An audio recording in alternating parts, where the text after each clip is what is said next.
Guys, today's been one wonderful day. I am going back to the top, 1.5 miles on that. Side-by-side starter went out, and backyard mechanic boy pulled that bitch out. Need to get a new one. Time for the hike up.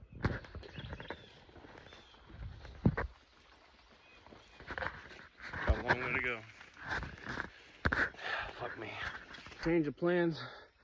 Now I got 3 rifles on my back, ammo, and a bunch of shooting shit.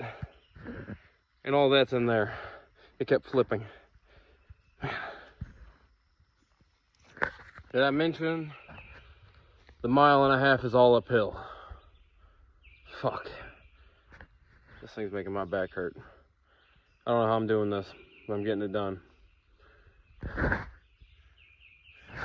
Baby has it easy. Fucking handle gave out. So I'm just fucking bear riding this motherfucker. Oh my fucking god.